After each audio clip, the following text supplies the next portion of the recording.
बिस्मिल्लाहिर्रहमानिर्रहीम, अस्सलामुअलैकुम, good morning. मां आवां जी मेज़बान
कजे घर में चाहे सॼी सोसाइटी में जेको बि आहे, चाहे इवन असांजे ऑफिसिस में उहे माण्हू आहिनि 60 अबव 50 अबव, उन्हनि खे कीअं हर तरीक़े सां हर शइ में इन्वॉल्व कजे। ऐं घर में जेके असांजियूं नानियूं ॾाॾियूं आहिनि या वॾी उमिरि जूं आहिनि, जेके असां ख़वातीन या मर्द हज़रात, उन्हनि खे घर जे कमनि में इन्वॉल्व कजे। ऐं अगरि जेके बेड रिडन आहिनि, जेके बेड ते बि आहिनि, उन्हनि सां बि असांखे वेहिजे, उन्हनि सां टाइम स्पेंड कजे, ताकी उन्हनि जो जेको आहे दिलि ऐं दिमाग़ु ख़ुशि हुजे। छो जो चवंदा आहिनि जेको वॾी उमिरि जो माण्हू आहे, उनजो वरी ॿार वारो दिमाग़ु थी वेंदो आहे, उनखे अटेंशन खपंदी आहे। ऐं वधि में वधि असां कोशिशि कंदासीं त असां पंहिंजे गेस्ट सां इन बारे में ॻाल्हायूं त उन्हनि जे जेके ओल्ड पर्सन्स आहिनि, जेके उन्हनि जे घरनि में बुज़ुर्ग आहिनि, उन्हनि जी ज़िंदगी में जेके बुज़ुर्ग आहिनि, उन्हनि सां कीअं रवैयो आहे उन्हनि जो। ऐं मूंखे त पर्सनली ॾाढो वणंदो आहे बुज़ुर्गनि सां टाइम स्पेंड करणु, बुज़ुर्गनि जो उन्हनि जी जेके पुराणियूं ॻाल्हियूं हूंदियूं आहिनि, जेके उन्हनि जूं जवानी जा किस्सा, जेके उन्हनि जा बचपन जा किस्सा, ॿुधण जो पंहिंजो ई मज़ो आहे। उहो त मतिलबु सॼो ॾींहुं सॼी राति बि गुज़री वञे त ॿुधण में ॾाढो मज़ो ईंदो आहे। ऐं ॾाढी हिकिड़ी ख़ूबसूरत या जेस्चर हूंदो आहे उन्हनि जो, जेको असांखे उहो पंहिंजा एक्सपीरियंसिस ॿुधाईंदा आहिनि, असां सां शेयर कंदा आहिनि। ऐं उन्हनि मां असां काफ़ी कुझु सिखी बि सघूं था अगरि असां चाहियूं त। ऐं उन्हनि सां टाइम स्पेंड करे असां पंहिंजी ज़िंदगी में बदिलाव बि आणे सघूं था, ऐं ईअं ई असां उन्हनि जी ज़िंदगी में बदिलाव आणे सघूं था। सो इन जे बारे में ॻाल्हाईंदासीं। इहो ॾिहाड़ो अॼु असां मल्हाए रहिया आहियूं, old person day, international old persons day. So मां सभिनि खां पहिरियों त शेफ़ असां सां मौजूदु आहे, ऐं ॾाढो ज़बरदस्त शेफ़ आहे। उन कुझु ज़बरदस्त असां वटि छो जो मां बिरयानी ॾिठी आहे त काफ़ी ॾींहंनि खां असांजे शो में शेफ़ जेके आहिनि बिरयानी खणी था अचनि। सो हाणे बिरयानी खाई हाणे बिरयानी असांजे जेको सेट ते बिरयानी वाइब थी वई आहे। सो नफ़ीस अहमद मूंसां मौजूदु आहे ऐं ईअं बिरयानी ठाहे आयो आहे। मां उन्हनि खे वेलकम चवां थी। अस्सलाम वालेकुम। कैसे हैं आप नफ़ीस साहब? ठीक है। अच्छा, आज आप माशाल्लाह बिरयानी लेकर आए हैं। किस किस्म की बिरयानी है और क्या है इसमें ख़ास? ये टिक्का बिरयानी है। टिक्का बिरयानी है, क्योंकि हम लोग काफ़ी एपिसोड से हम लोग बिरयानी सीख रहे हैं और काफ़ी मज़ेदार बिरयानियाँ हमारे पास आ रही हैं, डिफरेंट शेफ्स लेके आ रहे हैं। तो ये टिक्का बिरयानी है और ये कैसे बनाते हैं आप? ये सिंपल तरीका है, जैसे नॉर्मल बिरयानी बनती है। तो इसमें पहले एक ये चिकन को जो मैरिनेट करके रखते हैं, वो 3 से 4 आवर के लिए। फिर उसके बाद टिक्के मसाले से उसकी यखनी तैयार करते हैं। फिर उसके बाद क्या कहते हैं, इसको दम दे देते हैं। फिर ऊपर इसको चिकन को जो है वो फ्राई करते हैं। सही है। फिर उसके बाद चारकोल का जो है स्मोक देते हैं इसको लाजमी, कि ताकि जो है स्मेल जो है स्मोक अपना चारकोल की आए। मतलब ये सारा मैरिनेट करते हैं पहले आप चिकन, जो टिक्के का जो टेस्ट आता है जी, बिल्कुल, उसके लिए मैरिनेशन होती है पहले। सही है। अब इसको सबसे पहले जो है ना, मैरिनेशन के लिए आपको टिक्का मसाला चाहिए। सही है। जिंजर और गार्लिक पेस्ट चाहिए, लेमन जूस चाहिए और योगर्ट चाहिए। इसको फिर ये सब लगा के आप 3 से 4 घंटे के लिए मैरिनेशन करने रख दें। ठीक है। फिर उसके बाद आपने इसको फ्राई कर लेना है, हाफ जो है डीप फ्राई करना है आपने। ये फ्राई हो जाए तो फिर आपने यखनी तैयार करने के लिए आपने टमाटर लेने हैं, ऑयल लेना है, अपना अदरक लहसुन का पेस्ट ले लेना है और चिल्ली पेस्ट ले लेना है। उसको उसकी यखनी तैयार कर लेनी है। यखनी तैयार हो जाए तो फिर आप चावल के ऊपर आ जाए, चावल को आप बॉईल कर लें।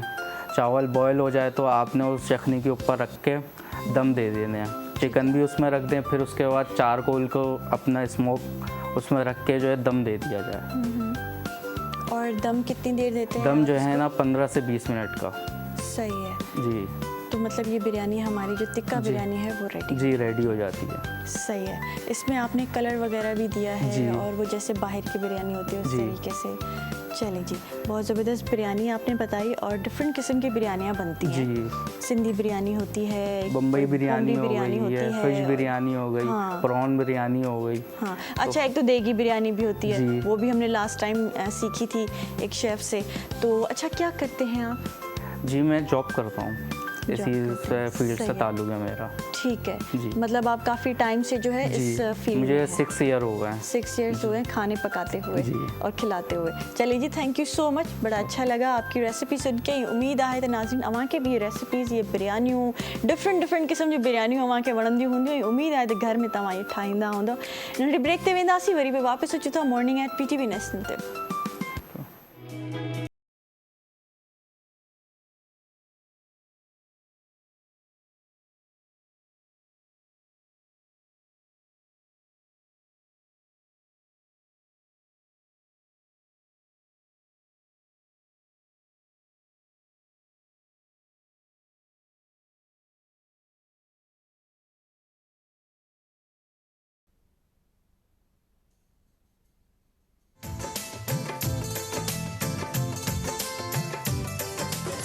असां खणी पिया अचूं पंहिंजे इलाक़ाई ज़बानुनि जे गुलनि सां सजियल हिकु ख़ूबसूरत गुलदस्तो, जंहिंमें कंदासीं मुख़्तलिफ़ महिमाननि सां दिलचस्प कचहरी।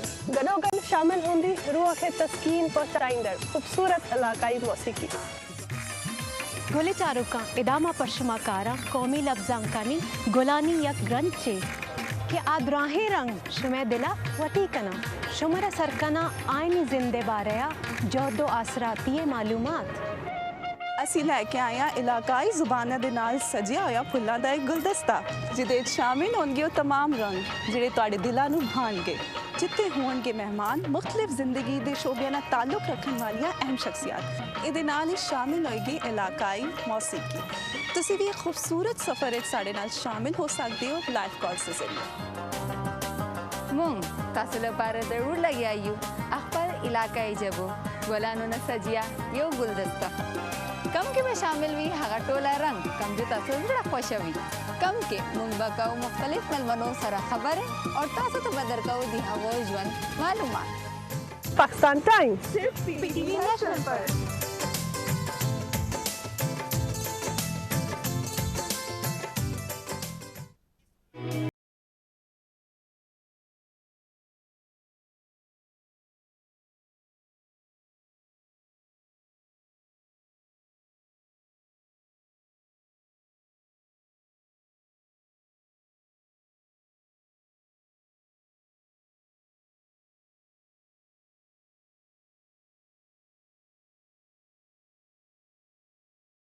वेलकम बैक नाज़रीन मॉर्निंग एट PTV नेशनल ते सभिनि खे वरी भली करे सघूं था। ऐं असांजे हिन दौर में जेका महांगाई थी वई आहे, जेके असां वटि जेका भाग दौड़ में आहियूं, उन ते बि असां डिस्कस कंदासीं, छो जो बिज़नेसमैन असां सां मौजूदु आहे ऐं इन्हनि मसइलनि मसाइलनि सां कीअं असांखे कोप अप करणु घुरिजे, इन्हनि जे बारे में उन सां ॻाल्हाईंदासीं। सैयद ज़ीशान अहमद मूंसां मौजूदु आहे। अस्सलाम वालेकुम सर, कैसे हैं आप? वालेकुम जी, बिल्कुल ठीक ठाक है। अच्छा, सबसे पहले तो आपकी एक लंबी चौड़ी जर्नी होगी ऑब्वियसली, माशाल्लाह आप यहाँ तक पहुँचे हैं जिस तरीके से, तो काफ़ी लोग आपको सुन रहे हैं, देख रहे हैं, तो काफ़ी लोग इंस्पायर होने वाले हैं आपसे। तो सबसे पहले तो ये बताएं कि आपने कहाँ तालीम हासिल की, कहाँ आपका ब्रॉटअप हुआ? जी मेरी तालीम जो थी वो मैंने इंजीनियरिंग की कराची से, NED यूनिवर्सिटी से, और उसके बाद I went to do my MBA LUMS, तो फिर वहाँ से आकर मैंने अपना MBA कंप्लीट किया। सो ये मेरे 2 फेजेस ऑफ तालीम रहे। सही है। और उसके बाद ब्रॉटअप कहाँ हुआ, यहीं कराची में या फिर डिफरेंट जगह पे? और क्या शुरू से ही था कि बिजनेसमैन बनना है? नहीं जी, बिल्कुल ये शुरू से नहीं था। मेरा ब्रॉटअप कराची में हुआ and I started working with companies जिस तरह नॉर्मल ग्रेजुएट होकर आप करते हैं। हाँ जी। मैंने उसी तरह आई जॉइंड FMCG कंपनी, वहाँ काम किया। फिर मैं दोबारा अपना MBA पढ़ने चला गया, फिर वापस आया, फिर एक और प्राइवेट इक्विटी कंपनी में काम किया, फिर मैंने एक टोबैको कंपनी में काम किया। and I think after that I was based out of Pakistan. और फिर जब मैं वापस आया, so I left my job and I started a restaurant called Wing It, and from there the journey started. So पहले हम अपने लिए sauces बनाते थे, फिर हम और दोस्तों जिनके रेस्टोरेंट्स थे उनके लिए बनाते रहे। फिर अच्छा, सॉसेस बनाने का क्या इंटरेस्ट था या आपको आता था, ये स्किल था आपके अंदर, तो फिर उसके बाद आपने इंडिविजुअली स्टार्ट किया या फिर आपके साथ शेफ़ थे, एक पूरी टीम थी? नहीं, शेफ़ तो नहीं थे, मेरे साथ मेरी वाइफ थी। आई थिंक हम दोनों ने स्टार्ट किया था। उसको भी बहुत इसका शौक़ था, मुझे भी था, तो हम दोनों ने इकट्ठे शुरू किया था। और शौक़ नहीं, मतलब शौक़ तो फूड लवर्स तो मोस्टली कराचीइट्स होते ही हैं वैसे, ऐसे ही है। तो फूड लवर्स तो थे ही। बट जब हमने रेस्टोरेंट स्टार्ट किया था तो हम अपने रेस्टोरेंट के लिए मेरे ख्याल से 18 किस्म की सॉसेस बनाया करते थे उस वक्त। अच्छा, ये डेली बेसिस पे बनाते डेली थे? बेसिस पे, सही है। छोटे छोटे पैन्स में। तो वो लोगों ने पसंद करना शुरू किया। तो लोग हमसे क्या करते थे, वो जो छोटे प्लास्टिक के कैंस होते हैं ना, उसमें हमसे बोलते थे कि आप दे दें। तो फिर हम पहले दे देते थे, फिर हमने उस पर मेरे ख्याल से उस ज़माने में 10 या 15 रुपए का चार्ज रखा था। So we started giving them, they started buying it. सही है। Then they said कि आप हमें ना थोड़ा ज़्यादा दे दें, ये बहुत सारे हमें लेकर जाने पड़ते हैं। Then we started filling up bottles, तो बॉटल देते गए, तो इस तरह वो जर्नी स्टार्ट होती गई, लोग लेते गए, वो बिकता गया। So we started from that. और plus ji, before doing this I had like 12-15 years of corporate experience, so I knew marketing, sales, finance from my corporate life, ठीक you know. है। So तो वो कॉर्पोरेट idea लाइफ था। से आपको जो है ये सारा फाइनेंस और मार्केटिंग करना आपको तो आ ही गया था, लेकिन उसके बाद फिर आप रेस्टोरेंट में आपने सॉसेस बनाना भी सीख लिया वाइफ Kind के of, हाँ, कह साथ। सकते और हैं। उसके बाद फिर ये कंपनी का जो सारा सिलसिला है वो कैसे शुरू हुआ? रेस्टोरेंट से फिर पूरी एक सॉस कंपनी, ऐसे हाँ ही जी, बोलेंगे? ये इस तरह हुआ कि जी। मेरे एक दोस्त थे, उनकी एक बहुत बड़ी अब पाकिस्तान में और कराची में स्पेसिफिकली एक चेन है, तो वो उस वक्त वो स्टार्ट कर रहे थे। और वो मेरे साथ फिलिप मॉरिस में हुआ करते थे। सो आई आस्क्ड हिम वन डे कि यार एक काम ये करें कि आपकी जो दुकान है मुझे उसमें थोड़ा सा स्पेस मिल सकता है। तो उन्होंने मुझे बोला कि हाँ ले लो, कोई मसला नहीं। तो मैंने जाकर फ्राइडे की रात को, आए मैं फ्राइडे था या थर्सडे था, तो उस वक्त जब बंद हो रही थी 12 बजे, वो खैबान बुखारी पर थी स्प्रिंग्स, तो वो जब बंद हो रही थी तो मैं जाकर उधर अपनी कुछ बोतलें हमने अपनी लगा दी, और क्योंकि वो रात का वक्त था, वो बंद कर क्लोजिंग कर रहे होते हैं। सो वीकेंड पर वहाँ पर हमारे पास बड़ी अच्छी सेल आई, जो हम एक्सपेक्ट नहीं कर रहे थे। सही है। तो उनसे जब बात हुई तो उन्होंने बोला वो तो हमारे पास चलता है, बिक गया हमारे पास। तो फिर वहाँ से देन वी थॉट के यार अच्छा, ये तो आपने सही जब है। वहाँ पे डिस्प्ले किया अपना प्रोडक्ट, तो उसमें क्या प्रॉपर पैकेजिंग भी थी आपके पास और प्रॉपर उस वक्त तरीके थोड़ी से? देख प्रॉपर पैकेजिंग कर ली थी, क्योंकि थोड़ा बहुत तो ये काम सारी ज़िंदगी मैंने टोबैको के लिए और एक और फूड कंपनी के लिए किया था, तो ये मुझे ये काम तो मुझे बहुत अच्छा आता था। सही है। तो ये हमने कर लिया था उस वक्त तक। बट ऑब्वियसली वो स्केल नहीं था, वो आइडिया भी नहीं था कि ये इस तरह ग्रो होगा, ये एक्सपेक्टेशन भी नहीं थी, ये कह लें आप। सो हमने उसी के हिसाब से किया था। But then we started working, इस पर जब काम करते गए तो हमें लगा कि यार ये तो बहुत वसी से वसीतर होता जा रहा है डे बाय डे। और अच्छा, अंदाज़ा ही नहीं हुआ और कहाँ से कहाँ वो चीज़ जी। पहुँच गई, ऐसे ही? जी, हमने देखे, मुझे याद है हमने 2018 में एक दुकान से शुरू किया था, हाँ जी। और इस वक्त डिपिट जो है वो 32 ममालिक में है जी। Outside of Pakistan. So it happened over a course obviously of 5-6 years। But ये अगर कहना कि ये मैंने सोचा था ये सही नहीं है, I think I didn't expected this और थॉट अबाउट दिस किसने हैपेंड थ्रू पुश किया कि नहीं ये सही है और ये करना है और ये बनाना है और लोग पसंद कर रहे हैं? किसने पुश किया? बहुत सारों ने मना ज़रूर किया, पुश तो किसी ने अच्छा। नहीं किया। I think push was a drive from inside,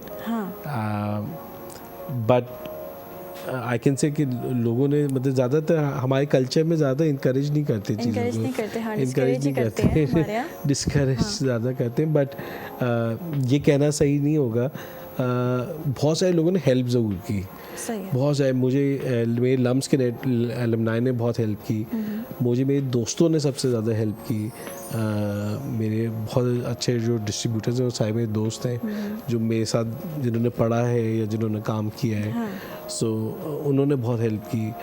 food industry as a industry, restaurants ने बहुत हेल्प की, अगर आप नेम करें तो। अच्छा, रेस्टोरेंट्स में भी आपकी फिर प्रोडक्ट जाती थी और अभी भी जाती है, जी, आई जी। गेस।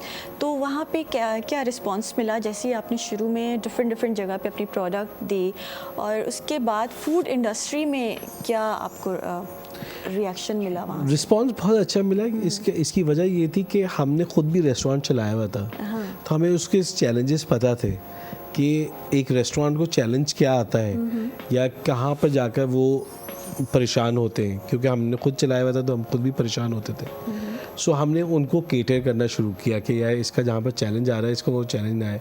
कंसिस्टेंसी का बहुत बार चैलेंज आता था, बहुत बार रेस्टोरेंट्स इम्पोर्टेड चीज़ें लेते थे जो कि छोटे पैक साइज़ में आती थी और वो उनको खोल कर पूरा एक एक्सरसाइज होती थी सुबह उनके लिए ना, कि अगर रेस्टोरेंट ने 12 बजे दोपहर में खुलना है तो सुबह 7 बजे खुलकर ये काम कर रहे होते थे। So we solve that problem. हमने उसका एक सोल्यूशन दिया कि यार आपको बल्क साइज़ में मिलेगा ABC, तो उनकी वो ज़िंदगियाँ आसान होती गई। That's why they helped us also, कि उनकी ज़िंदगी आसान होती गई। और हमने इसी तरह बहुत सारे रेस्टोरेंट्स चेंज में किया। 2018-19 में मुझे याद है कि वो टूरिज़म भी बहुत ग्रो कर रहा था at one point of time. So बहुत सारे लोग फॉरेनर्स जो आते थे उनको इस तरह की चीज़ें सॉसेस चाहिए होते थे, क्योंकि मैंने अपनी कॉर्पोरेट लाइफ में 5 साल बाहर गुजारे थे, तो we developed and made lot of those things जो कि बाहर चलती हैं, बाहर ममालिक में। जैसे बफलो सॉस है, पाकिस्तान में हमसे पहले कोई नहीं लाया, हाबिनेरो कोई नहीं लाया, चिपोटले कोई नहीं लाया, so we were the pioneers in it. So that's why we got an advantage and a first mover advantage. सही है। अच्छा, स्टार्टिंग में फूड बिजनेस में क्या डिफ़िकल्टीज़ होती हैं, क्या चैलेंजेस होते हैं? क्या चैलेंजेस होते हैं? आई थिंक फूड इंडस्ट्री की एक अपनी डायनेमिक्स है, क्योंकि फूड जो है वो बहुत ही एक सेंसिटिव चीज़ है, यू नो। आप और मैं हमेशा अपनी टीम को भी अब यही बोलता हूँ, सबको यही बोलता हूँ कि इंसान को वो बनाना चाहिए जो वो या उसके बच्चे खुद खा सकें।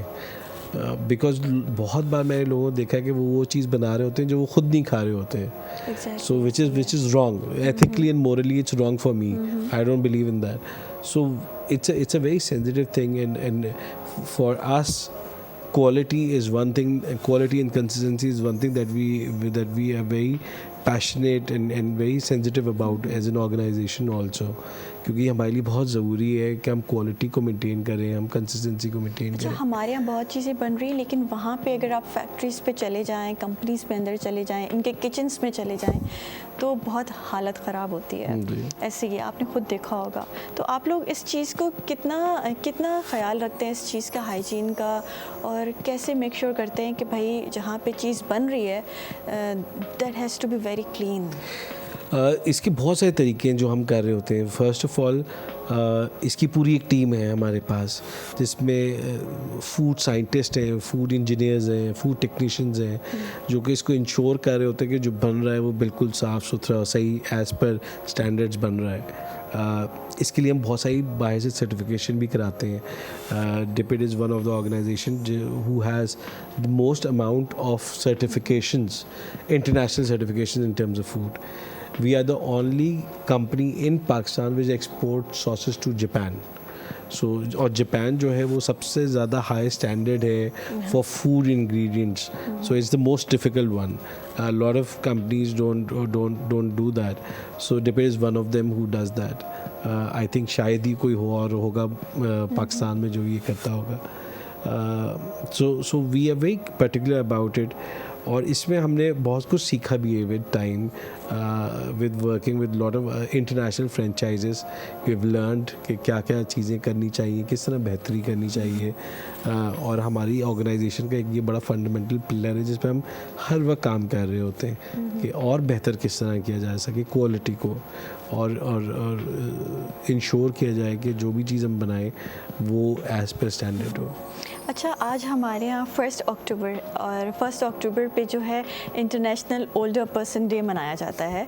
और आप इसके बारे में क्या कहेंगे सबसे पहले बताएं। मैं तो ओल्ड हूँ तो नहीं, बट आई वुड से कि वन थिंग दैट जो हम सबको यूटिलाइज करनी चाहिए वो ओल्डर पीपल से, वो ये कि उनका एक्सपीरियंस को ना हमें वैल्यू करना चाहिए। उन्होंने ज़िंदगी में बहुत कुछ देखा हुआ होता है, बहुत कुछ किया हुआ होता है, और बहुत कुछ जब आप देखते हैं तो आप बहुत कुछ सीखते हैं। आपने अपने बड़ों से, बुज़ुर्गों से क्या सीखा है? ऐसी कोई बात जो आप हम लोग से शेयर करना चाह रहे हो? मैंने अपने बड़े बुजुर्गों से ये सीखा है, मैं अपनी वालदा की एग्जांपल दूंगा। मैंने उनसे हार्ड वर्क बहुत सीखा है, क्यों उन्होंने शुरू से ज़िंदगी से मैंने उनको कभी बैठे हुए आराम करते हुए नहीं देखा, मैंने उनको काम करते हुए ही देखा है सारी ज़िंदगी। Now she is 78 years old, I still see her working, I still see her passionately working and passionately working. अच्छा, हमारे जो बुज़ुर्ग हैं वो आज तक काम कर रहे हैं। मैं खुद काफ़ी लोगों को जानती हूँ, देखती हूँ, वो 70-80 तक इतने एक्टिव होते हैं, बहुत एक्टिव होते हैं। या फिर उनकी जो खुराकें थी वो बड़ी अच्छी वो थी, बेहतर थी आई थिंक सो, और वो अब तक वो जवान है। आई थिंक वो खुराकें भी बेहतर थी, और वो थोड़ा सा क्योंकि काम करते रहते थे तो they were more mobile and more active than अस।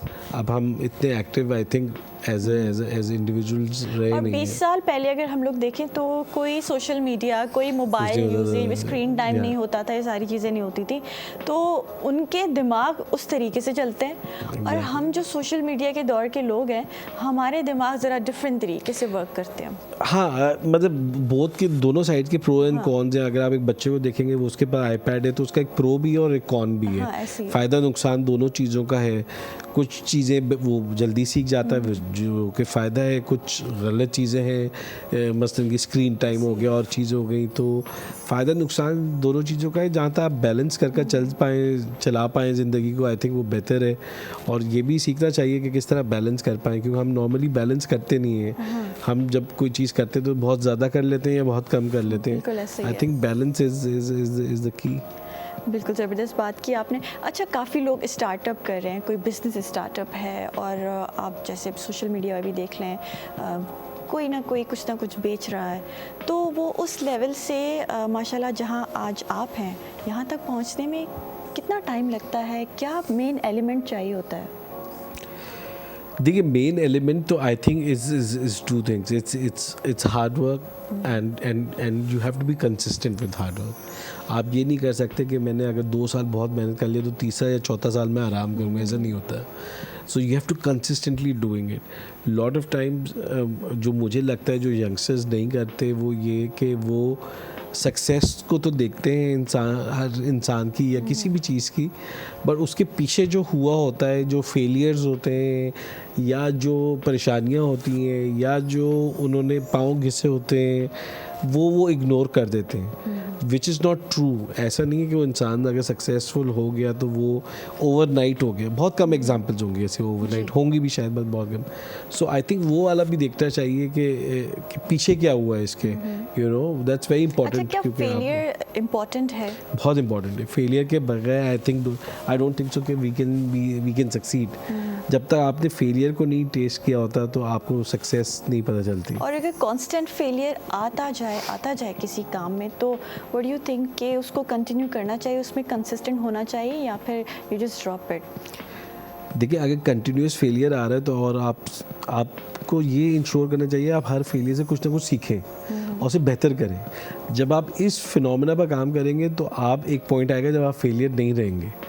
हाँ, वो एक अलग चीज़ है अगर आप फेलियर करे जा रहे हैं और आप सीख भी नहीं रहे कुछ से और आप सदा फेलियर ही करते रहेंगे तो वो एक अलग चीज़ है। But I think with every fail thing you learn something. हम भी बहुत बार चीज़ बनाते हैं, कोई सॉस बनाते हैं जो कि नहीं चल रही होती और हमारी मार्केटिंग धक्का दे रही होती है, सब धक्का दे रहे होते हैं, फिर हमें रियलाइज़ होता है कि इसमें ये मिस्टेक थी, इसमें ये प्रॉब्लम थी, इस वजह से कस्टमर को समझ नहीं आई, we fix that and then we do it again. ठीक है। So again you have to learn and then improve on it. मतलब चैलेंजेस और डिफिकल्टीज तो आएंगे, चाहे आप किसी भी लेवल पे हो, आप कहीं पर भी हो, किसी बहुत भी साल भी हो गए हैं और एक पूरी आपकी प्रॉपर कंपनी है, तो उसके बाद भी आपके पास चैलेंजेस आएंगे, लेकिन उसको फिक्स करना, जैसे कि इन्होंने कहा, ये बड़ा ज़रूरी है, और उसको ओवरकम करना, उन फेलियर्स को, ये बड़ा ज़रूरी है। Thank you so much, it was nice talking to you. नाज़रीन, ब्रेक ते वेंदासीं पर पे वापस अचूं था मॉर्निंग एट PTV नेशन ते।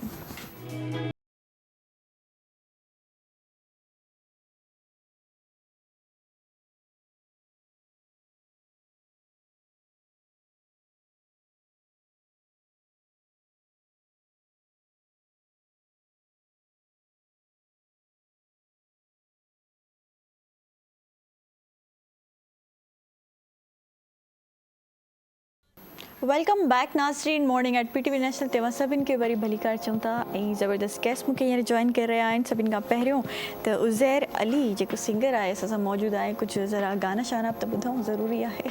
अस्सलाम वालेकुम, कैसे हैं आप? ठीक है। अच्छा, उन सां गॾोगॾु अतिया स्माइल डिज़ाइनर मूंसां मौजूदु आहे ऐं अव्हां कपिड़ा असांजे सेट ते ॾिसी रहिया आहियो, उन सां ॻाल्हाईंदासीं। अस्सलाम वालेकुम अतिया, कीअं आहियो? ठीकु आहियो? बिल्कुलु ठीकु ठाक। अच्छा, सभिनि खां पहिरियों त welcome to the show both of you. ऐं ज़बरदस्त तव्हांजा कपिड़ा बि डिस्प्ले थी रहिया आहिनि ऐं काफ़ी दफ़ा असांजा नाज़रीन तव्हांखे स्क्रीन ते ॾिसी रहिया आहिनि, तव्हांजा कपिड़ा पसंदि कंदा आहिनि। सो सभिनि खां पहिरियों त मूंखे इहो ॿुधायो, इहो जेको आहे अॼु ताईं सिलसिलो माशाल्लाह केतिरनि सालनि खां इहो हली रहियो आहे? इहो त मुंहिंजे ख़्याल में जेकॾहिं ॾिठो वञे त जेसि ताईं माण्हू सम्झ में अचे थो त मुंहिंजो कल्चर कहिड़ो आहे या मुंहिंजो जेका ॼमण सां ई हिकिड़ो अहसासु थी वञे थो त जेका शइ मां पहिरियां थी। ऐं असल में इहा ॻाल्हि आहे त जंहिंखे पंहिंजे कल्चर सां पंहिंजे रिवाज जेके आहिनि कपिड़नि जा उन्हनि सां प्यार थो थी वञे। मां ट्रेडिशनल ई ठाहींदी आहियां, फैशन डिज़ाइनर न बल्कि पंहिंजी सकाफ़त खे उजागर करण लाइ। ऐं इन्हनि सां ख़ासि करे प्यार आहे, बल्कि फैशन केॾा बि चेंज थींदा रहनि तव्हां असां पंहिंजे भर्त वारनि कपिड़नि खे वधीक पसंदि कंदासीं छो जो हर दौर जो फैशन रहंदो आहे, इन्हनि जो फैशन कॾहिं नथो ख़तमु थिए। बिल्कुलु ईअं। ऐं असां त पसंदि कंदा ई कंदा आहियूं, पर अगरि किथे असां बर्थ वारा कपिड़ा पाए वेंदा आहियूं न, माण्हू पुछंदियूं आहिनि जेके ॿियूं हूंदियूं आहिनि ॿिए कल्चर जूं ऐं ॿी ज़बान वारियूं, पुछंदियूं आहिनि ये आपने कहाँ से बनवाया, ये किथां आंदो आहे, तव्हां मूंखे बि ठाराए ॾियो।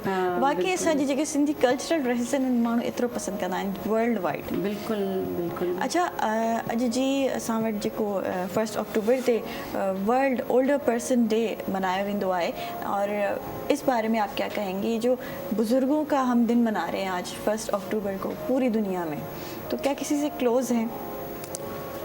दिन तो कोई मुकर्रर नहीं किया जाए, बुज़ुर्गों का हर दिन मनाया जाए, हर दिन उनके साथ प्यार मोहब्बत के साथ रहा जाए, तो दिन मुकर्रर करके प्यार जताना ये कोई अच्छी बात नहीं। सही है। अच्छा, अवां कैसा अतिया साहिबा क्लोज़ आहियो कंहिं पंहिंजे वॾे खां ऐं उन्हनि खां तव्हां काफ़ी कुझु एक्सपीरियंस कयो हुजे, काफ़ी कुझु सिखियो हुजे? बिल्कुलु, असां पंहिंजनि वॾनि खां ई जेको घर में माहौल मिले थो उन्हनि खां ई सिखियो आहे। ऐं इहो ओल्डर डे जेको तव्हां चओ था, इहा बि दरअसल हिकिड़ो असांजो हिकिड़ो सकाफ़त में चइजे या असांजो हिकिड़ो कल्चर आहे जो उन्हनि खे रिस्पेक्ट ॾिनी वञे। इन जे करे उहो ॾींहुं हिकिड़ो त मुक़ररु न थियणु खपे, पर उहो वॾनि खे वॾड़नि खे उन्हनि खे रिस्पेक्ट ॾियण लाइ इहा शइ तमामु सुठी आहे। जो अच्छा, वॾनि सां वेहंदा आहियूं त उन्हनि जूं जेके एक्सपीरियंसिस हूंदा आहिनि, उन्हनि जूं जेके जवानी जूं कहानियूं हूंदियूं आहिनि ॿुधाईंदियूं आहिनि, उहे ॾाढियूं मज़ेदार हूंदियूं आहिनि। इवन मां पर्सनली बि अगरि कंहिं पंहिंजे फैमिली में कंहिं वॾे सां वेहा त हीअं थींदो हुयो, अम्मा हीअं थींदो हुयो, हीअं थींदो हुयो, ॿुधी करे ॾाढो मज़ो ईंदो आहे। हा, बिल्कुलु सही आहे। ऐं जेका असां त वरी उहा जनरेशन आहियूं जेको बल्कि बुज़ुर्गनि में असां शामिलु थी चुका आहियूं हाणे। न न, तव्हां त जवान आहियो ऐं काफ़ी माशाल्लाह यंग आहियो। उहा जनरेशन आहियूं जो असां उहो दौरु ॾिठोसीं जेकॾहिं असां पंहिंजूं सारोणियूं तव्हां सां सारियूं त उन में बि अची थो वञे, मज़ो अची थो वञे, छो जो उहो दौरु ॾिठोसीं जेके असांजे वॾड़नि ॾिठो या जेको हिकिड़ो टिपिकल हूंदो आहे, जीअं ॻोठाणो दौरु बि ॾिजे, जेका चइजे त नेचर जे वेझो का शइ हुजे। हाणे त सफ़ा माण्हू घरनि में ईअं बाउंड थी विया आहिनि। हाणे रुगो टेक्नोलॉजी आहे, रुगो सोशल मीडिया आहे, तमामु घणो माण्हुनि पैरालाइज़ करे छॾियो आहे। ऐं उहा शइ जेका आहे न, उहो असांजो दौरु वरी वधीक बहितरीनु थो लॻे पियो। ॾाढो सुठो हुयो। मां उहो ई हाणे ब्रेक खां पहिरीं बि ॻाल्हि कयां पई त 20 साल पहिरियों जेको दौरु हुयो ॾाढो ज़बरदस्त हुयो। उन में न फ़ोन हुयो, न स्क्रीन टाइम हुयो, न ईअं उहा भागदौड़ न हुई, हिकिड़ो सुठो माहौल हुयो। शायदि हर गुज़रंदड़ जेको दौरु आहे न उहो बहितरीनु दौरु ई रहे थो। अॻिते हली उहा शइ ॾाढी ॾुखी थींदी थी वञे पई। अच्छा, इन ई असां ज़बरदस्त ॾिहाड़े ते कुझु ॿुधंदासीं उज़ैर खां बि। उज़ैर सिंगर बि आहे ऐं क्या सुनाएंगे अभी आप हमें? मैं तो जगजीत का गज़ल प्रिपेयर करके आया था, तो कुछ और सुनाना पड़े। ठीक है।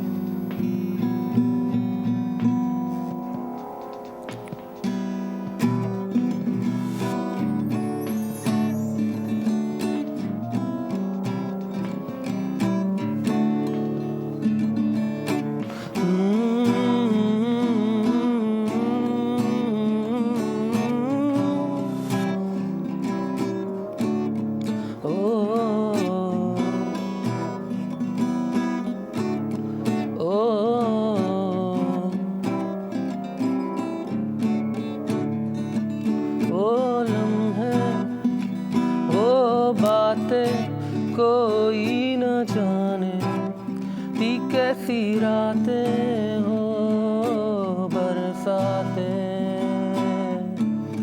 ओ भीगी भीगी यादें, ओ भीगी भीगी यादें। न मैं जानूं ना तू जाने कैसा है ये मौसम, कोई न जाने फिर क्यों है ये तन्हाई, कैसी है ये रुसवाई, कफा हो गए हम, जुदा हो गए हम, वो लम्हे वो बातें कोई न जाने, थी कैसी रातें हो बरसातें, ओ भीगी भीगी यादें, ओ भीगी भीगी यादें।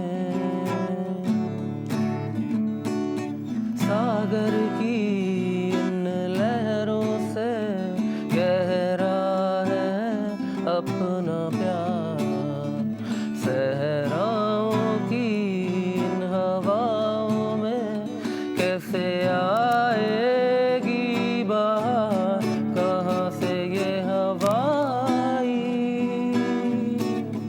घटाएं काली क्यों छाई, कफा हो गए हम, जुदा हो गए हम, लम्हे वो बातें कोई न जाने, थी कैसी रातें वो बरसातें, वो भीगी भीगी यादें, वो भीगी भीगी यादें, यादें।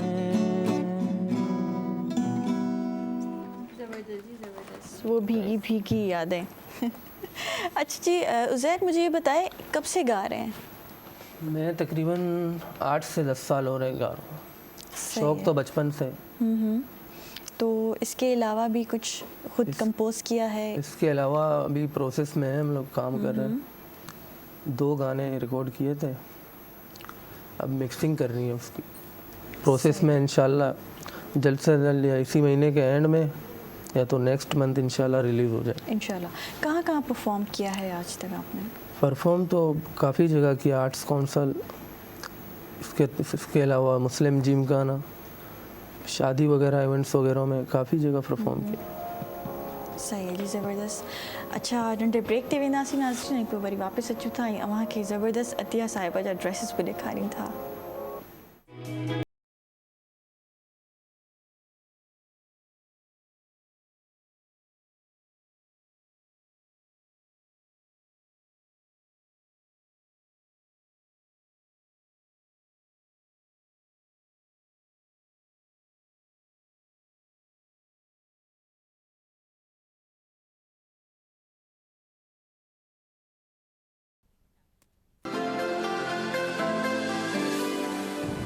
अस्सलाम वालेकुम। प्रोग्राम आहे सबरन, मां आहियां सुहिणी पारस। प्रोग्राम सबरन में हूंदियूं उहे शख्सियत जिन अहलियत सां, कम सां, जाखोड़ सां जॻह ठाही आहे असां सभिनी जे दिलनि में। उन्हनि जा तजुर्बा, उन्हनि जा मुशाहिदा तव्हां ताईं पहुचाईंदासीं। उहो ज़मानो अजीब हुयो, उन में ओड़े पाड़े जा ॿार सभिनी जा ॿार हुया। वसे बिट तुंहिंजी भलारा सदा देश परदेश सारा वसन। ॼाणींदासीं उन्हनि खां घणो कुझु पिराईंदासीं। उन वक़्त में सीनियर हुया, उहे सम्झाईंदा हुआ। बजाए इनजे त तव्हांजे औलाद खे ॿियो केरु दोस्त ठाहे उनखे ग़लति राह ते लॻाए छॾे, तव्हां पंहिंजे औलाद खे जे पाण क़रीब रहो। मां जेको सभिनी खां वधीक हिते PTV ते जेको प्ले इंजॉय कयो अदर देन मारवी उहो हुयो आईनो। दवा खां कीअं बचंदो, एहतियात कयो। ऐं हा सिधी रीत में शामिल थी सघो था कार्स करे।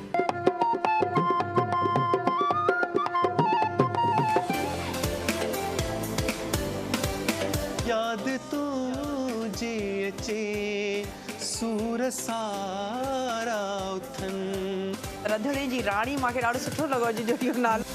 त पोइ ॾिसण न विसारींदा हर ख़मीस जे ॾियारे ते शाम जो 4 खां 6 वॻे ताईं पाण हूंदासीं गॾु ओनली ऑन PTV नेशनल।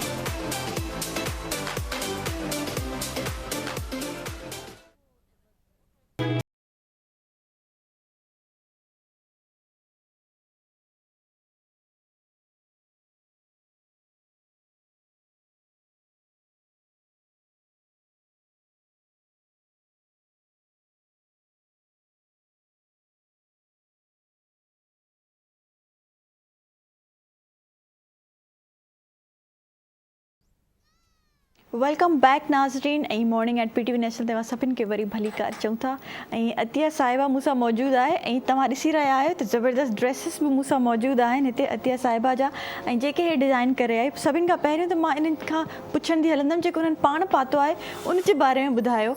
ॾाढो प्यारो पियो लॻे ऐं हुनजे शीशे जो वर्क थियल आहे ऐं हुन सां गॾो गॾु उन ते प्रिंटेड ट्राउज़र आहे त इहो तव्हांजो पंहिंजो डिज़ाइन आहे। हा डिज़ाइनर जी सभ खां सुठी निशानी इहा आहे त जेका शइ ॿियनि जे लाइ ठाहे थो उहा पाण बि अपनाए करे। हा ऐं पाण खां पोइ पंहिंजे डिज़ाइन्स खां अलावा न ॿिया वणंदा बि न आहिनि। चवंदा आहियूं त बसि पंहिंजा ई पायूं अगरि पाण डिज़ाइन कयूं। बिल्कुलु बिल्कुलु इहा ई ॻाल्हि आहे। ऐं तव्हांखे अक्सर मां पंहिंजा ई पाते हा बिल्कुलु इहा ई ॻाल्हि आहे। बिल्कुलु मतिलबु हर तरीक़े सां तव्हां इहो कल्चर सां प्यार आहे ऐं जंहिंजे करे ड्रेसिस सभ खे पाराइण जे लाइ इन खे कम खे जारी रखियो त ज़ाहिर आहे उहो शौक़ु सभ खां वधीक पाण खे पाइण जो बि आहे। ऐं पाण खे अगरि वणे थो न त मतिलबु ऑडियंस खे बि वणे थो, ख़रीदारनि खे बि वणे थो। बिल्कुलु ईअं हूंदो आहे। अच्छा सभिनि खां पहिरियों त हे जेको ड्रेस पियो आहे मां इहो नाज़रीन ॾेखारींदी हलंदमि त हे केतिरे प्योर फैब्रिक ते ठहियलु आहे ऐं मां जीअं हाणे तव्हां ॾिसो केॾो ख़ूबसूरत लॻी रहियो आहे।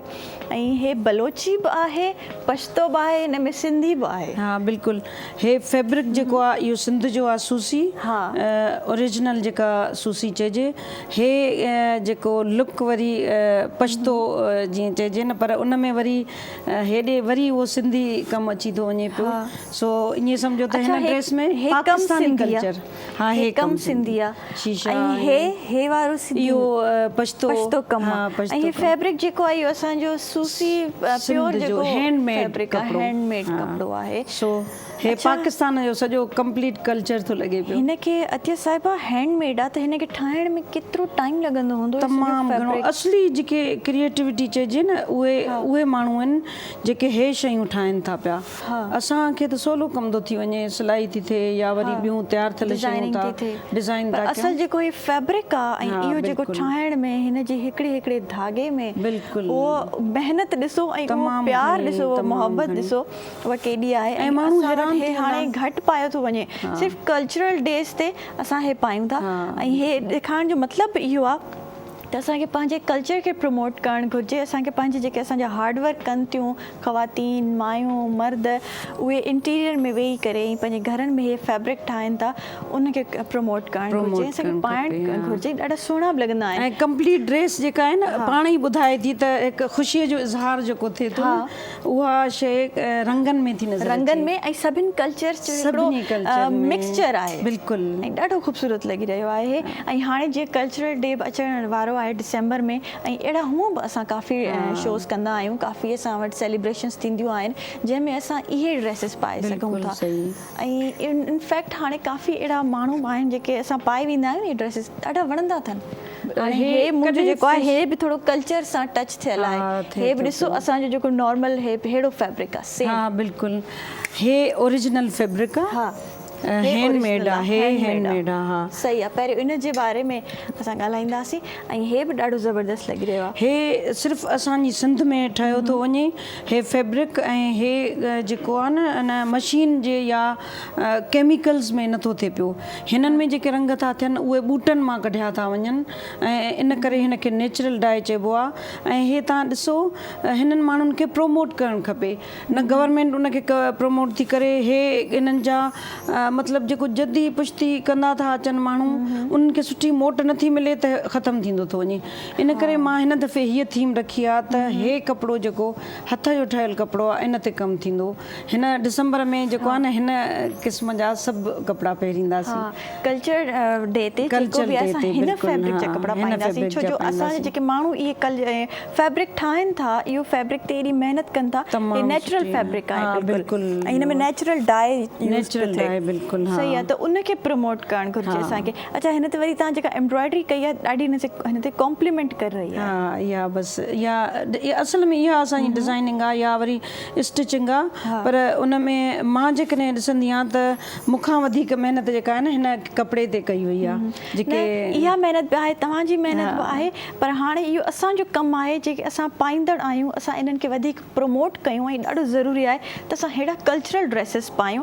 ऐं ॾिसो जीअं हाणे मां पातो आहे, हालांकि हे हिन जी कॉपी आहे, हीअं आहे, हे फैब्रिक नेचुरल आहे, ऐं हे फैब्रिक जेको आहे सिर्फ़ु प्रिंट आहे, सो पोइ ख़ूबसूरत लॻी रहियो आहे। असां हाणे जेको आहे कल्चर खे हर ब्रांड काफ़ी मद्देनज़र रखी करे कपिड़ा ठाहे रहियो आहे, ऐं हे जेके आहिनि हिन जा कलर्स बि ॾाढा सुहिणा आहिनि। अच्छा, हे बि सेम फैब्रिक आहे? हे बि बिल्कुलु सेम फैब्रिक आहे। हे लॉन में हुयो, हे वरी कॉटन में आहे।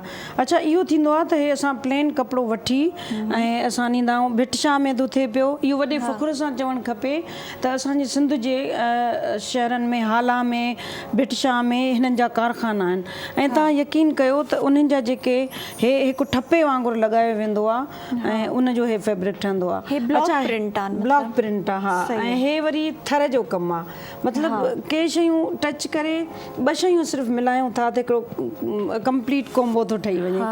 उहा ख़ूबसूरती थी थिए पई, पर मां क्रेडिट सॼो उन्हनि खे ॾींदमि जेके हे फैब्रिक ठाहिनि था पिया। बिल्कुलु सही ॻाल्हि आहे, क्रेडिट इन्हनि ॾे वेंदो आहे। ऐं हे जेको तव्हां कॉम्बो ठाहियो आहे न, थर जो कमु, हे असांजो भिटशाह जो फैब्रिक आहे। भिटशाह जो हिते ई इहो फैब्रिक ठहंदो आहे। इनखे छा चवंदा आहिनि? Block print. ब्लॉक प्रिंट ऐं नेचुरल डाई, मतिलबु कुदरती बूटनि मां। नेचुरल डाई हे आहे न, हे सभई, हे सभु नेचुरल डाई डिज़ाइनिंग बि आहे। सही आहे, बाक़ी कपिड़ो उहो ई आहे। सही आहे, इनखे ब्लॉक प्रिंट बि चई सघूं था, इनखे नेचुरल डाई बि चई सघूं, ॾाढो ज़बरदस्त आहे।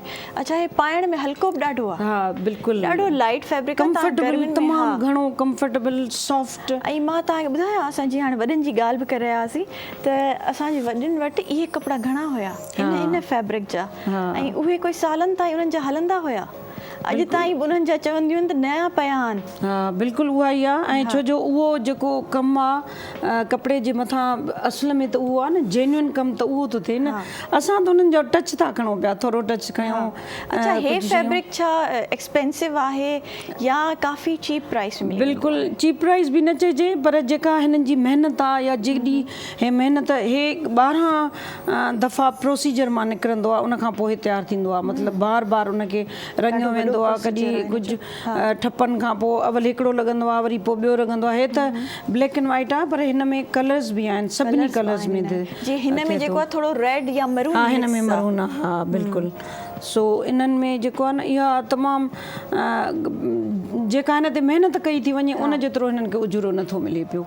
इन करे असांजो फ़र्ज़ु आहे त हे असां हिन कपिड़े खे ऐं पंहिंजी हिननि शयुनि खे प्रमोट कयूं। अतिया साहिबा, असां हिन कल्चर, बल्कि पूरे डिसंबर में जेको असां कल्चर डेज़ मल्हाईंदा आहियूं, उन ते असां इहो ई फैब्रिक पाईंदासीं, ताकी असां जेके उहे हार्ड वर्क माण्हू आहिनि, जेके हार्ड वर्किंग माण्हू आहिनि, उन्हनि खे वधीक उजरत मिले ऐं उन्हनि जे कम खे सराहियो वञे। अच्छा, हे ॾाढो हे बि बिल्कुलु उहा ई आहे। हे बि नेचुरल डाई आहे, कुदरती बूटनि मां रंग खया विया आहिनि हिननि में। हाणे तव्हां ॾिसो, ठाहिण वारी जी तव्हां क्वालिटी ऐं उनजी चॉइस ॾिसो, केॾो कलर कॉम्बिनेशन केॾो बहितरीनु था बीहारनि, जो मरून बि डार्क आहे, ब्लैक बि आहे, पर इन्हनि ॿिन्हिनि खे मिलाए ॾिसो, 3 कलर मिक्स आहिनि। बसि हे सिर्फ़ु असां मथां कमु कयो आहे, इन जे करे हीअ शइ हिकिड़ी कंप्लीट शिकिल में अची थी वञे पई। सो हिन दफ़े हे शयूं जेके आहिनि न कपिड़े। हे कमु कहिड़ो कहलाए? हे मशीन जो कमु आहे। अच्छा, हे बि थरी डिज़ाइन आहे। हा, हे आहे थोरो थरी हा, थरी स्टाइल आहे, पर उहो हैंडमेड हूंदो आहे। हे वरी असां मशीन ते ऐं हथ जा वरी हे जेके मिरर जेके आहिनि, शीशा हणाया आहिनि। सो इहे शयूं वरी बैक साइड खां बि अच्छा बैक साइड ते बि अथसि ॾाढो back side, ज़बरदस्त ख़ूबसूरत पियो लॻे ऐं हे जेके आहिनि न हे गर्मियुनि में हे ॾाढा सुठा लॻंदा आहिनि हे फैब्रिक एॾो लाइट आहे एॾो लाइट मां चवां थी जेके असां लॉन पाईंदा आहियूं उन खां बि लाइट फैब्रिक आहे सो असांखे गर्मियुनि में इहे ॾाढा कमु ईंदा कपिड़ा अगरि असां पायूं ऐं इनफैक्ट कराची में त गर्मी हूंदी आहे असां अगरि सर्दियुनि में बि इहे कपिड़ा पाईंदा आहियूं हा बिल्कुलु हे हिन में हे कॉटन आहे न कॉटन में बि ठहे थो हा हे थोरो कॉटन आहे पर हे सफ़ा सनरो आहे ॾाढो ख़ूबसूरत आहे मूंखे ॾाढो वणे पियो हे अच्छा हिन जे बारे में ॿुधायो हे असांजी उतरादी हे असां उतरादी मतिलबु लाड़ जा माण्हू ऐं उतरादी माण्हू जेके आहिनि न सिंध खे जेकॾहिं उन्हनि में विरायो वञे त हे जेकोबाद जो कमु आहे बलोची कमु जंहिंखे चइजे हे टिपिकल बलोची कमु आहे ऐं उहो उन्हनि जा वरी गगा ऐं फदा करे पाईंदियूं आहिनि असां वरी थोरो उन्हनि खे हा डिज़ाइन करे वरी उनखे मुख़्तसिर कयो आहे त जीअं कैजुअल माण्हू पाए त हे जेकोबाद जो आहे ऐं बलूचिस्तान जो ईअं सम्झो त बलूचिस्तान जो टच बि हिन में अचे थो सॼे पाकिस्तान जा जे कल्चर खे न मिक्स करे तमामु कपिड़नि में सॼे पाकिस्तान जो कल्चर जो टच अची रहियो आहे मतिलबु हिननि में बलोची आहे त कंहिं में पश्तो आहे ऐं सिंधी काफ़ी हिन में असां एलिमेंट नज़र अची रहियो आहे ऐं हिन में जे काफ़ी थरी बि असांखे नज़र आयो आहे ऐं हिन में तव्हां बलोची तरीक़े जो कमु थियल आहे ॾाढो ज़बरदस्त थोरो मॉडर्नाइज़ करे उनखे असां इहो कयो आहे न त उहो टिपिकल जेके हूंदा आहिनि न गज गगा हूंदा आहिनि उहे त हाणे यूनिक शइ थी वञे पर हर माण्हू वरी हेवी शइ नथो पाए हे वरी कुझु लाइट थो थी वञे इन करे हे पाए थो माण्हू हर को हे मतिलबु असां नॉर्मल यूज़ में ईअं करे सघूं था हिनखे यूज़ ऐं हिनखे ज़रूरी न आहे त असां एॾो हैवी न आहे ऐं हे बिल्कुलु हिकु फैब्रिक बि हिन जो तव्हां जेके चूज़ कयो था ॾाढो लाइट फैब्रिक छो जो असांजे कराची में गर्मी ॾाढी हूंदी आहे त उन हिसाब सां असांखे फैब्रिक जेको आहे असांखे ॾाढो लाइट खपंदो आहे उन सां गॾोगॾु वरी एम्ब्रॉयडरी ऐं एम्ब्रॉयडरी हमेशह ई असांजी ॾाढी इन हूंदी आहे अगरि असां ॿाहिरि ॿियनि ब्रांड्स ते वेंदा आहियूं त केतिरियूं महांगियूं हूंदियूं आहिनि ऐं उन में सफ़ा छड़ो हिकिड़ो टच थियल हूंदो आहे मतिलबु हे त कंप्लीट हिकिड़ो गुल ठहियल हूंदो आहे त उनजी प्राइस एॾी हूंदी आहे ऐं हिते तव्हांखे सॼी वैरायटी मिली रही आहे ऐं हर कल्चर जो टच आहे अच्छा हे बि ॾाढो प्यारो हीअ वरी जेको आहे न हे थर जो आहे हीअ प्रिंट मथी थर जी आहे बसि उनखे थोरो मॉडर्नाइज़ करे लॉन्ग शर्ट ठाही आहे हे वरी जेकॾहिं ॾिसजे त पोइ सिंध जो आहे ऐं शीशा इहे इन करे मतिलबु तव्हां जेका आहे न हिकिड़ो जेको सकाफ़त सां माण्हू प्यार घणो थो करे उहो खोड़ दिमाग़ में ख़्याल ईंदा आहिनि छड़ो तव्हां मामूली हिकिड़ो टच ॾियो त उहा शइ एॾी ख़ूबसूरत थी थी वञे अच्छा हिन ते जेको मिरर वर्क आहे इहो ॾाढो ख़ूबसूरत लॻे हिनखे इनहेंस करे छॾियो इनहेंस कयो आहे ऐं कपिड़े खे हिकिड़ी न जान अची वई आहे न त हे सिर्फ़ु प्लेन पर कपिड़े जी पंहिंजी ख़ूबसूरती केॾी आहे ॾिसो कपिड़े जी ख़ूबसूरती आहे अच्छा हे कपिड़ो किथां जो आहे हे कपिड़ो बसि मशीन जो ई आहे पर हे थर जे पासे जो आहे हे हा थोरो थरी स्टाइल थो लॻे चुनरी में हुननि जा सॼा ड्रेसिस हुननि खे पातल हूंदा आहिनि मां ॾिसंदी आहियां पड़ा पातल हूंदा आहिनि रवा वॾा पातल हूंदा आहिनि रवा हिन जा हूंदा आहिनि असां वरी थोरो पीस खणी वरी थोरो पीस खणी फ्रॉक में हयो आहे ॾाढो सुठो लॻे अच्छा इहा क्रिएटिविटी आहे तव्हां थरी स्टाइल जो कपिड़ो खणी ऐं पंहिंजे मॉडर्न ड्रेस में हणी सघो था ऐं ॾाढो सुठो पियो लॻे इहो बि ऐं वरी हे जेके तव्हां हिनखे हया आहिनि टेसल्स इहे बि ॾाढा सुठा था लॻनि हिन जे बैक ते बि ईअं ई आहे बिल्कुलु सही आहे ॾाढो ज़बरदस्त अच्छा हे काफ़ी सुठो थो लॻे मूंखे बि ऐं मां उमेद थी कयां त असांखे शोज़ में बि जेको पाइण लाइ मिलंदा ऐं जेके असां मां हाणे मुंहिंजो जेको एम आहे न त असां वॾा या वरी ॻोठ में त हर को पाए थो न उहे जेके चवंदा आहे कहिड़ी ॻाल्हि आहे त असांजो डेली वेयर आहे मां चवंदी आहियां त न्यू जनरेशन जेका आहे न उहो ई हे पाइनि छो जो उन्हनि जी जेकॾहिं डिज़ाइनिंग ॾिठी वञे कपिड़े जी त तव्हांजे हिसाब सां नौजवान ॿारनि जे लाइ असां इहे ठाहिया आहिनि त जीअं इहो असां पंहिंजो कल्चर तव्हां ताईं कीअं मुंतक़िल कयूं ऐं ॾाढा सुठा ठाहिया आहिनि ॾाढा ख़ूबसूरत ठाहिया आहिनि हिन में हिकु त मूंखे ॾाढी सुठी ॻाल्हि इहा लॻी जेको हे फैब्रिक आहे जंहिंखे असां विसारे छॾियो आहे जेके माण्हू महिनत था कनि उनखे असां विसारे छॾियो आहे ऐं उन सां गॾु जॾहिं असां हे फैब्रिक घणो पाईंदासीं घणो बाए कंदासीं घणो परचेस कंदासीं त उन्हनि जे घर जो चुल्हो जेको आहे न उहो सुठो हलंदो उनजे घर जो किचन सुठो हलंदो मां इहो सभिनी खे चवंदमि सॼी बल्कि सॼे पाकिस्तान खे हे त ॿाहिरि बि कपिड़ो तमामु घणो फेमस वियो आहे पर असांजे हिननि मारूड़नि खे सपोर्ट कयो हे कपिड़ो पायो जेको उन्हनि जे हथ जी महिनत जो आहे जेको मशीन नथी ठाहे हे एतिरो कपिड़ो लाइट आहे लॉन खां बि वधीक लाइट आहे ऐं ॾाढो ज़बरदस्त आहे। सो हे ॾाढा ज़बरदस्त कपिड़ा। अच्छा, हिननि जे जेके स्टाइल ठहियल आहिनि न उहे कोई पुराणे स्टाइल जा न आहिनि, ॾाढा नए स्टाइल जा, जीअं असां पाए रहिया आहियूं, छोकिरियूं जीअं असां पाईंदा आहियूं, जीअं अव्हां पाईंदा आहियो उन ई स्टाइल ते असांजो कल्चर ॾेखारे रही आहे अतिया साहिबा, ऐं ॾाढे ज़बरदस्त तरीक़े सां हिकिड़ो कॉम्बो करे पेश करे रही आहे। सो उमेदु आहे त असांखे शोज़ जे लाइ बि कपिड़ा ज़बरदस्त मिलंदा, ज़रूरु मिलंदा, ज़रूरु। ऐं असां पाईंदासीं, तव्हां वधीक वधीक वैरायटी हिन शो में बि ॾिसंदो। ऐं जॾहिं असां डिसंबर ईंदो त असां इहो अहद था कयूं अतिया साहिबा त असां हिन फैब्रिक खे वधि में वधि परचेस कंदासीं ऐं इनखे पाईंदासीं। ऐं इन्हनि में चाहे 2 पीस, इन्हनि सां वरी गॾु असां जेके अजरक पाईंदा आहियूं, मतिलबु हिननि तव्हां यकीन कयो हिननि में साड़ियूं ठाहियूं आहिनि, स्टॉलर ठाहिया आहिनि। हिकिड़ो ब्रांड आहे, मां नालो न वठंदमि, पर उन्हनि इन में ॾाढो कुझु ठाहियो आहे। साड़ियूं, उन में स्टोल्स, उन में रवा, उन में हर शइ हिननि ठाही आहे। ऐं उहे कॉपी कंदड़ वधीक कमाइनि था। ऐं हे जेके असली जेके मज़दूर आहिनि या जेके मां त चवंदमि सभ खां वॾा क्रिएटर आहिनि, उन्हनि खे उहा शइ मिले नथी पई। सो इहा असांजी सपोर्ट सिर्फ़ु ड्रेस ठाहिण ऐं पाइण न आहे, उन्हनि खे फुल सपोर्ट, उन्हनि माण्हुनि खे बि सपोर्ट करणु आहे। ऐं हिन कल्चर डे ते असां जेको अचण वारो आहे हिन साल, असां इन्हनि माण्हुनि खे, पंहिंजनि माण्हुनि खे, पंहिंजे मारूड़नि खे असां वधीक सपोर्ट कंदासीं, इहे कपिड़ा पाईंदासीं। असां ॿिया बि त वठूं था न, अगरि असां इहे वठूं त केॾी ज़बरदस्त ॻाल्हि थी वेंदी, असां सुहिणा लॻंदासीं। ख़ूबसूरत ठाहे मां तव्हांखे ॾींदसि। हा, ख़ूबसूरत उन्हनि खे करे वरी असांखे अतिया साहिबा ॾींदी। ऐं उनखे वधीक जेको आहे असांखे पछतो कल्चर, उन में जीअं असांजो बलोची कल्चर, सिंधी कल्चर सॼो मिक्स करे उन हिकिड़े ड्रेस में विझी करे असांखे ॾींदी ऐं असां पाईंदासीं। Thank you so much, thank U. ॾाढो मज़ो आयो अव्हां सां ॻाल्हाए करे, तव्हांजा कपिड़ा ॾिसी करे अञा मज़ो आयो।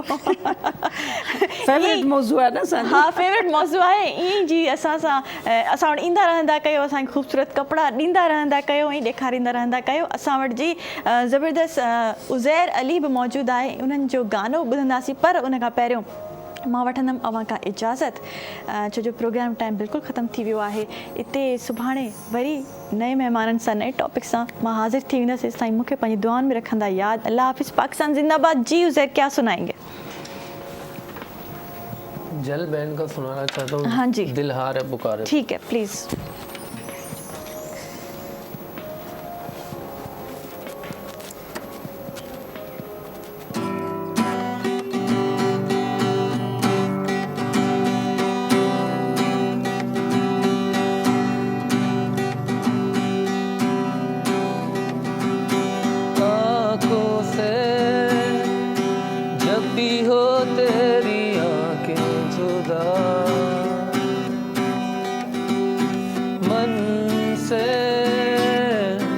जब भी हो तेरा मन कफा तो जी पुकारे पुकारे तुझे तो मन घबराए बुलाए तुझे के दिल हारे पुकारे तुझे मना ले मुझे सुन प्यारे लगा ले गले को जा रे तू गा रे संग रे